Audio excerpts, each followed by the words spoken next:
Why did my graduation party turn into a hostage situation that ended with my relative confessing to a 20-year-old murder? The fence exploded inward during my graduation toast, wooden slats splintering across our backyard as a man crashed through holding a revolver. He was maybe mid-40s, unwashed and wild-eyed, wearing clothes that hadn't been changed in days. The gun went straight up, pointing at my mother's chest while 50 guests froze mid-celebration. My mom dropped her champagne flute, glass shattering on the patio, and the man screamed 3 words that made no sense. "You know what you did?" My dad stepped forward with his hands raised, trying to use that calm voice he reserved for emergencies, but the gunman swung the weapon toward him and fired a shot straight into the air. The crack was deafening, sucking all sound from the world except for my little sister Vanessa's immediate sobbing. The man's voice cracked as he shouted my mother's full name, Linda Catherine Brennan, and demanded she look at him, really look at him. When Mom finally raised her eyes, her face went absolutely white, drained of all color like she'd seen a ghost. The gunman said his name was Nathan Whitmore, that his sister Jessica had been Mom's college roommate, and that Mom had murdered her 20 years ago and made it look like suicide. Nathan herded everyone into our living room at gunpoint, firing another shot into the ceiling when my Uncle Gerald tried to run for the gate. Plaster dust rained down on 50 terrified people, crammed into a space meant for maybe 20. He positioned himself by the sliding door where he could watch both the backyard and the room, then pulled out a phone and shoved it at Mom, telling her to read what was on the screen. Mom looked down and her shoulders started shaking, her hand coming up to cover her mouth. Nathan's voice was quieter now, almost gentle, as he asked if she remembered what happened November 14th, 2004, in their 6th-floor dorm room. Mom nodded, tears streaming, and tried to speak, but Nathan cut her off. He said he didn't want excuses yet, just wanted her to stand there and think about what she'd done while he decided what came next.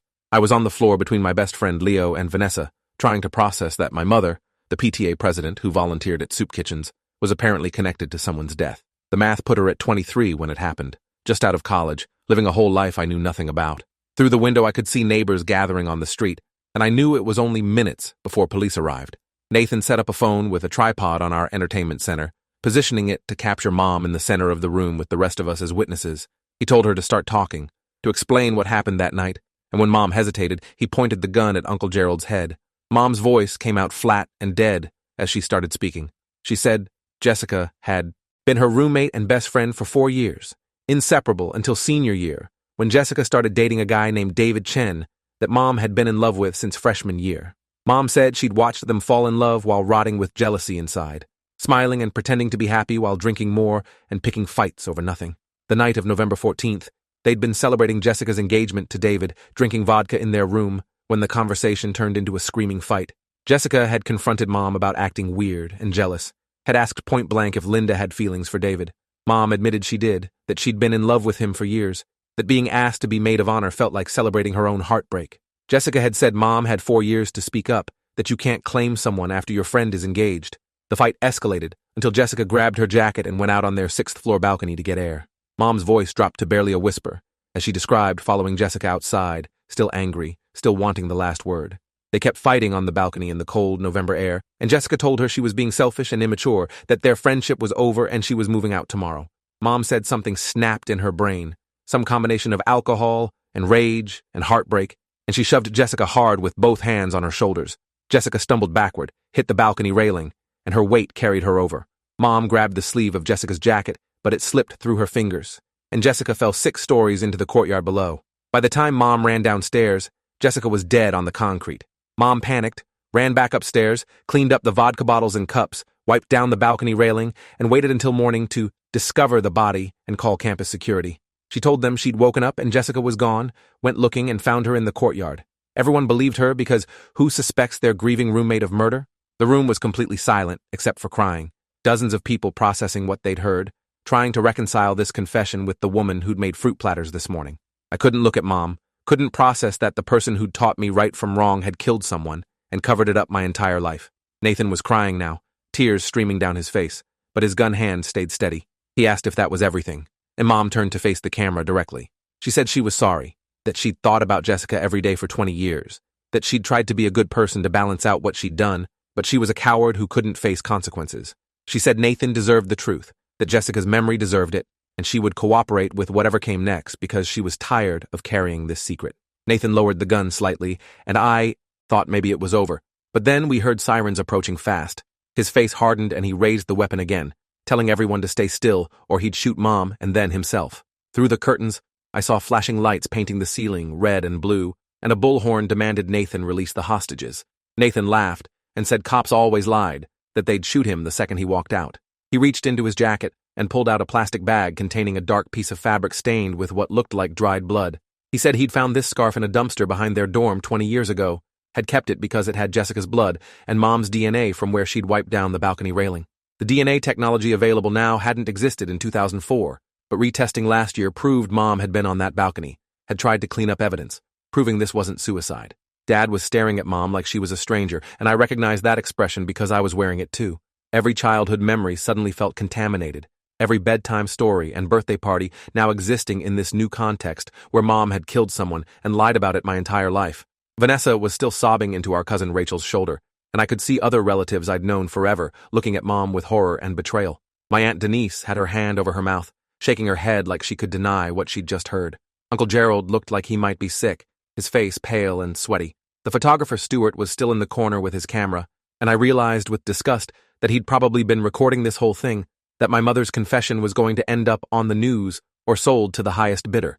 Nathan told Dad to take everyone except Mom out the front door, slowly, hands visible. Dad started to protest, but Nathan swung the gun toward Vanessa, and Dad shut up immediately. We shuffled toward the door in a terrified mass, me holding Vanessa's hand, Leo gripping my arm, Dad's hand on my shoulder. People were crying, some were praying under their breath, and I heard someone whisper that we were all going to die. We were almost out when Mom spoke up, telling Nathan she was sorry, really sorry, that Jessica deserved better and Nathan deserved to know the truth years ago. Something in Nathan's face softened, the rage cracking, and he told us to go. We burst through the front door into blinding sunlight, and at least 50 cops with weapons drawn, all pointed at our house. Officers grabbed us immediately, pulling us behind police cars, shouting questions about how many hostages were left, who the gunman was, were there any injuries. I tried to answer, but my voice wasn't working right, coming out in broken fragments that didn't make sense. An EMT sat me down on the curb next to Vanessa and started checking us both over, asking if we'd been hit, if we were hurt anywhere. I shook my head no, but I was shaking so badly. I couldn't control it, my whole body trembling like I was freezing, even though the June heat was oppressive. Dad was trying to explain to a detective about Nathan and Jessica and Mom's confession, but it was coming out jumbled and confused, and the cops just kept asking about immediate threats and how many shots had been fired. More people streamed out of our house in groups, Uncle Gerald and Aunt Denise with some cousins, then Rachel with neighbors, then Leo with some of my college friends, who I'd invited to celebrate. Everyone looked shell-shocked and traumatized, faces pale and tear-streaked.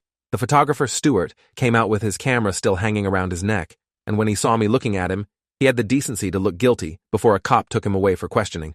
Finally, the cops seemed satisfied that everyone was out except Mom and Nathan, and a negotiator took over the bullhorn, this woman with a calm voice asking Nathan what he needed, what it would take for him to release the final hostage and surrender peacefully.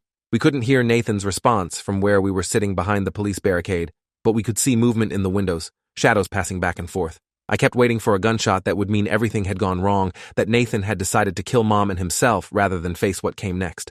The negotiator kept talking, kept using Nathan's name and asking him to think about his future, telling him he'd achieved what he came here to do, gotten the confession, gotten the truth out in the open. She said Linda had agreed to cooperate, that the case would be reopened, that Jessica's death would be properly investigated, and that Nathan could be part of that process if he surrendered now instead of making this worse.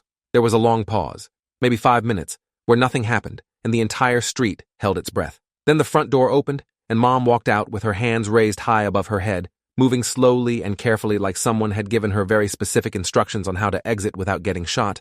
She made it 3 steps onto the front lawn before her legs gave out and she collapsed, and cops swarmed her immediately, checking for weapons, checking for injuries, asking if she was hurt. I heard her saying she was fine, that Nathan hadn't hurt her, that he just wanted the truth and now he had it. They pulled her up and walked her toward an ambulance, and Dad tried to run to her, but 2 officers held him back. I could hear him shouting that she needed a lawyer, that she wasn't answering any questions without legal representation, that he needed to be with his wife. But the cops kept him back, saying she was going to the hospital first for evaluation, and then they'd figure out the rest.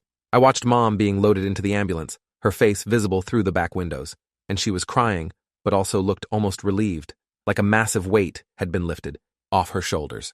Nathan came out last, walking slowly with the gun held loosely in his left hand, pointed at the ground.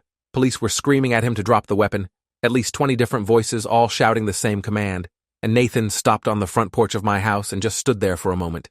He looked out at all of us, at the police and the neighbors and the news cameras that had already arrived, and I swear he made eye contact with me specifically. I saw something in his expression that might have been apology or maybe just exhaustion, like he'd been carrying something heavy for so long that putting it down felt both terrifying and necessary. He dropped the gun and let it clatter onto the wooden porch, then raised his hands above his head in surrender. Police rushed him, tackled him to the ground even though he wasn't resisting, and cuffed him with his face pressed into the wood.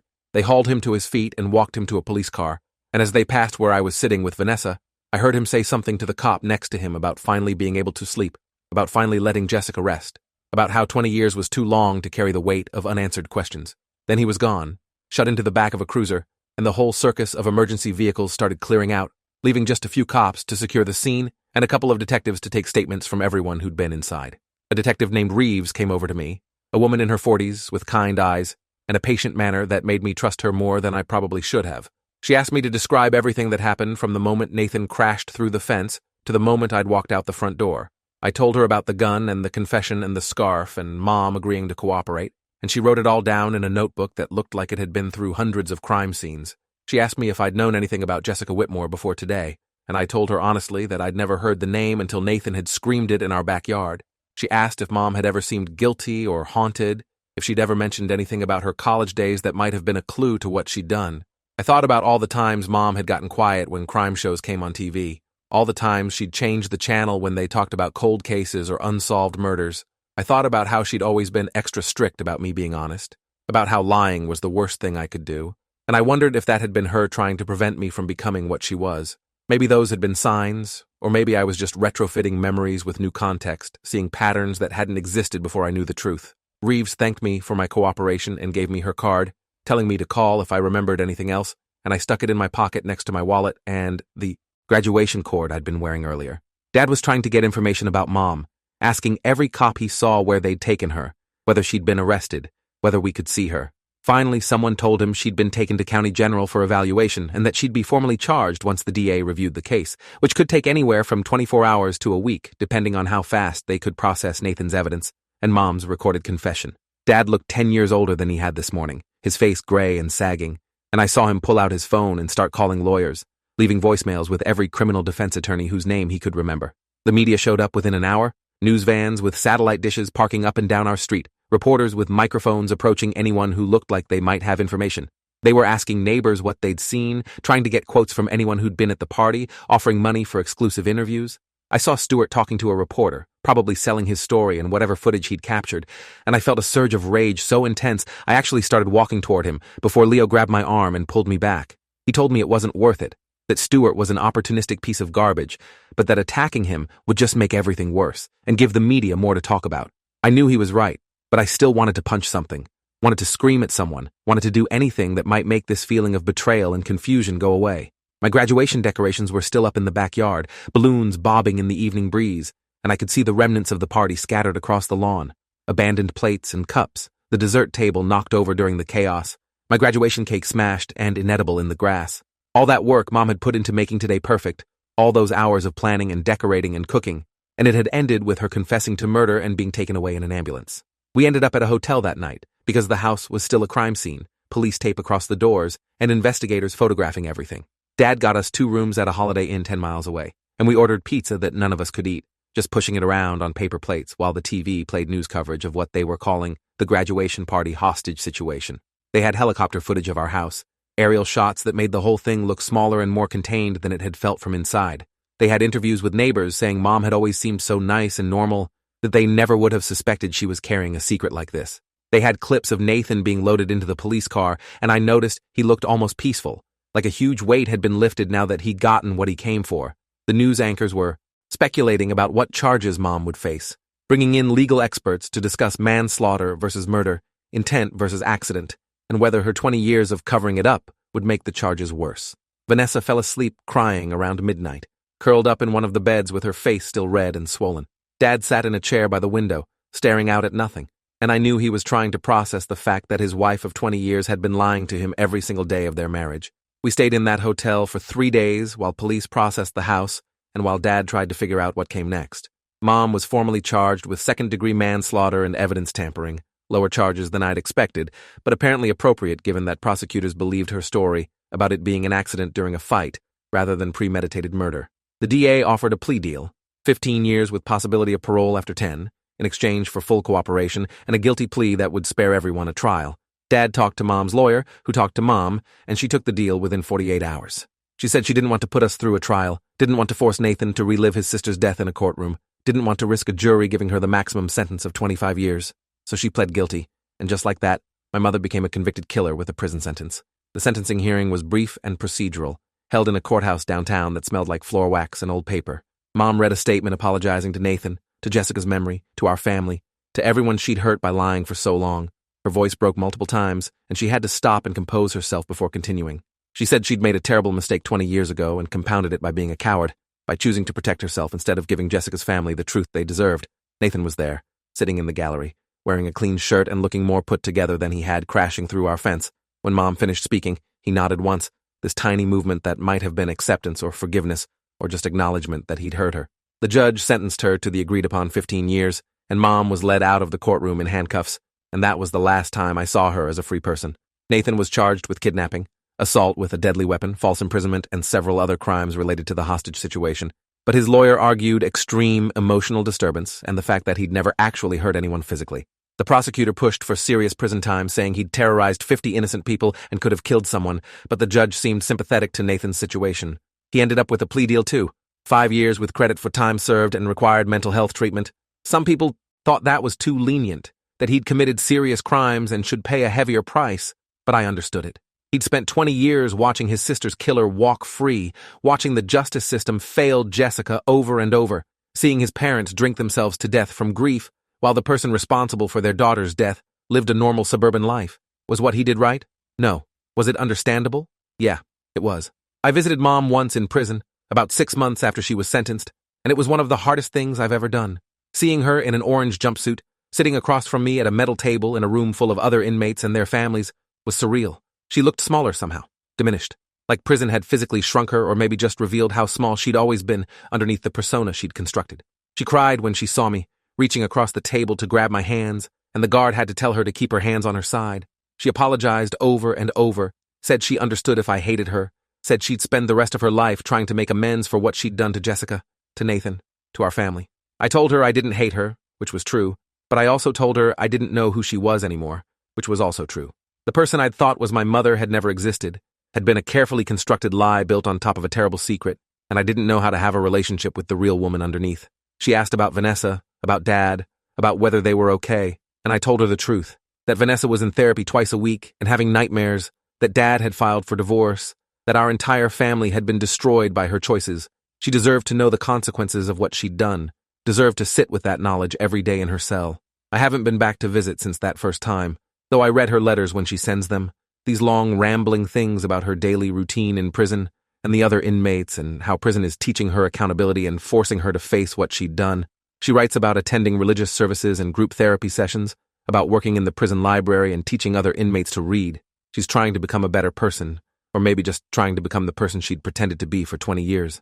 I don't know if I'll ever forgive her, and I've stopped feeling guilty about that uncertainty. Some things don't have easy resolutions, don't wrap up neatly with forgiveness and reconciliation.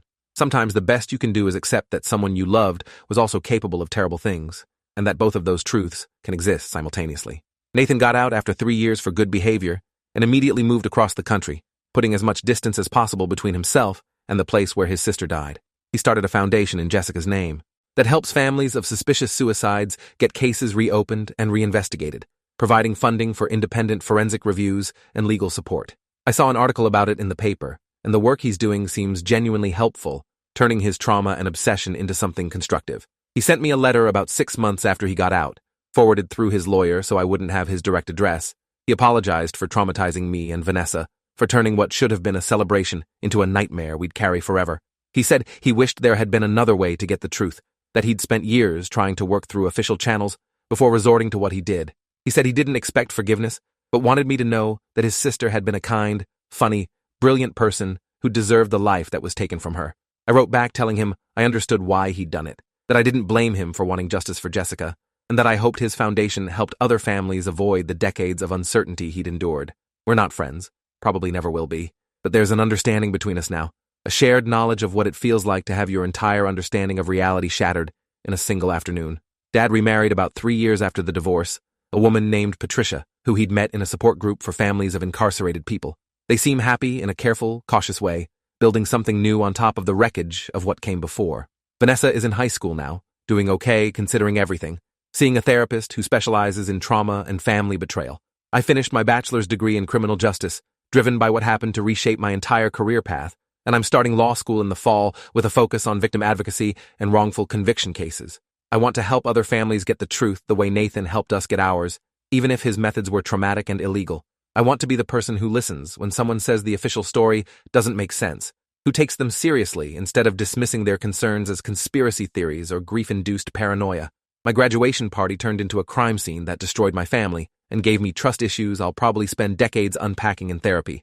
But it also gave Jessica Whitmore's memory the justice it deserved, and it ended 20 years of lies that had poisoned everything they touched. Maybe that balance is the closest thing to redemption any of us are going to get, and maybe learning to live with that ambiguity is the real lesson here. Some wounds heal, and some just become part of who you are, and I'm learning to carry both kinds forward into whatever comes next. Thanks for watching till the end. Make sure to subscribe and like to not miss the next story.